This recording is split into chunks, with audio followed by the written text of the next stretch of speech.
So, Paul, is there anything that you specialize in, or what are the sort of main type of people that you might work with? Well, I tend to see lots of different people, from very young children, aged about 6, all the way up to my oldest client, which was 96 years old. And I saw him a little while ago in the nursing home, and it was lovely to work with that wide range of people. But I'd say over the years, I sort of ended up specializing, as well as seeing lots of different people, but specializing in seeing 3 different areas. The first one is working with people with eating disorders. So I do a lot of work with people with anorexia and bulimia and binge eating disorder and other conditions such as ARFID and other related conditions that are to do with eating and food. The reason I like working in that particular area is because it's great to work with. It's very challenging because often people who turn up with eating disorders, the eating disorder itself is just a tip of some other problem. There's far more going on underneath the surface than just the eating disorder itself. So it's great to work with them to try and help them resolve the underlying issues that have contributed to that sort of behaviour emerging.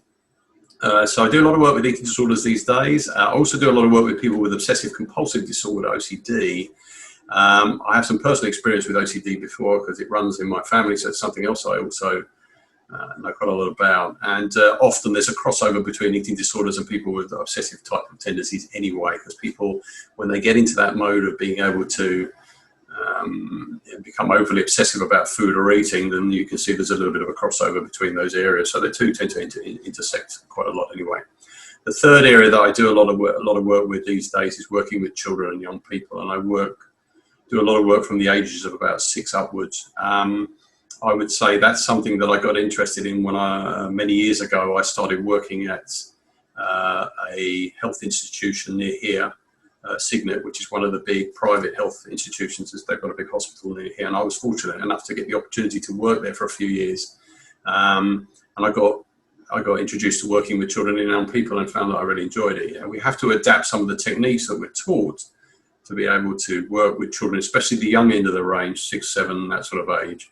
But children have fabulous imaginations and are incredibly good at being able to work in the sort of way that we work. So I'd say I do a lot of work in that area now as well. And often there's a crossover between that and especially eating disorders, which tend to appear quite a lot in teenagers, although sometimes it's appearing now in children as young as 9. I've seen 8 or 9-year-olds turn up with eating disorders, which is a real shame.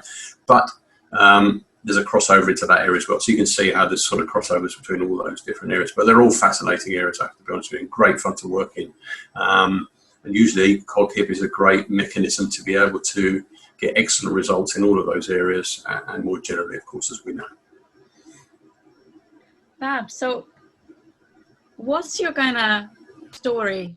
How did you find out about Quest? Why did you want to study at Quest in particular?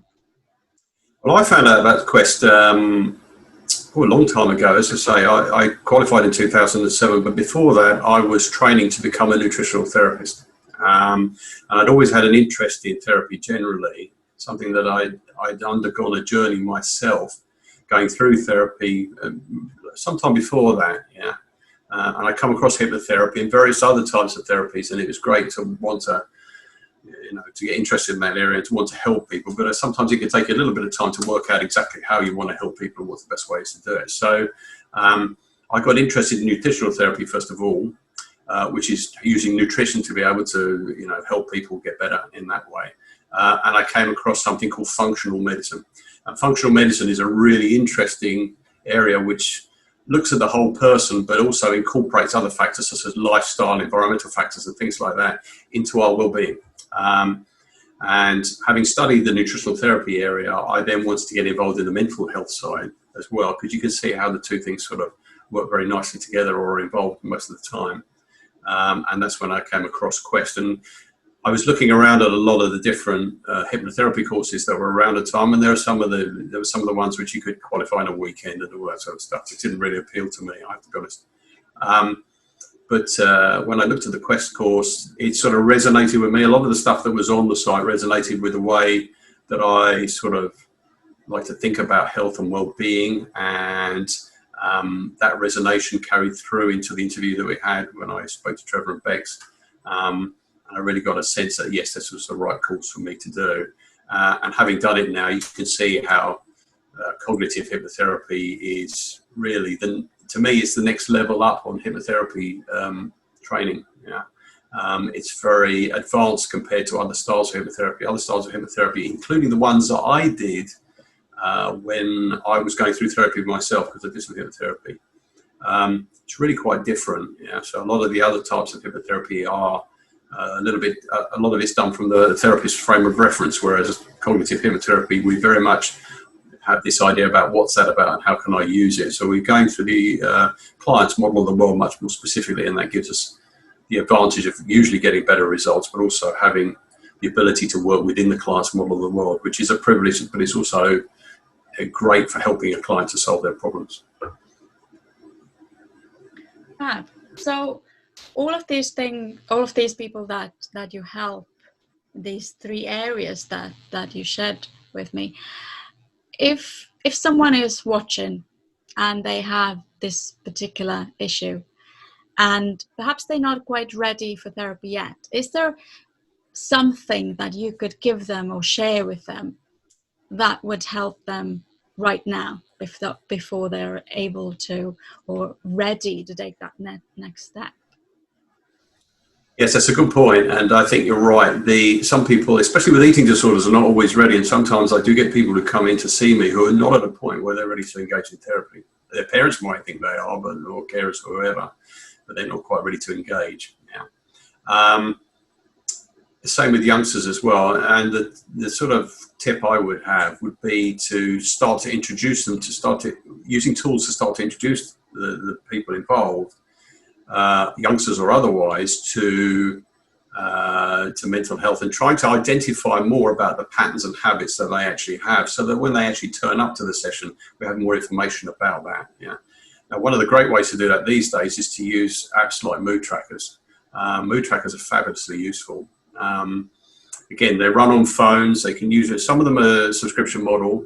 There are some out there that are free, that don't cost anything to do. And usually, because we all carry phones around with us or have easy access to this type of technology these days, you can use mood trackers as a way of starting to identify patterns and habits and when they might occur and actually what they might start to be connected to. So that's great, because you can get people involved in working in that way, or starting to understand the patterns and habits they might have, or the behaviors they may have, and that gets them to start thinking about what's going on, and how they might link in to the unconscious habits and patterns that are driving those behaviors in the first place. So they start to do some of the work before they even get into the sessions themselves. So by using apps like those type of mood trackers, and there are many other types of technology that are really useful that you can be used in sessions as well, then I think that's probably the way forward in therapy in the future, even with CogHip. I often use other types of technology in the sessions here as well, especially with the youngsters, because youngsters have grown up with this sort of stuff. They know it, they understand it, they're very familiar with it. So some of the other apps that we might use in the sessions are things like mind mapping tools, or there are tools that you can use on iPads which allow the youngsters to do techniques like EMI, which is terrific for visual people. Yeah. So a lot of those tools are available, but to start with, the mood tracking apps are excellent. And if you can get those ones and get the ball rolling in that way, especially with the youngsters and getting them involved in it, that starts to engage them in that process, and then they're able to then decide as they go along that they're able to then come into the sessions, and then we can start to work on the underlying habits and patterns themselves.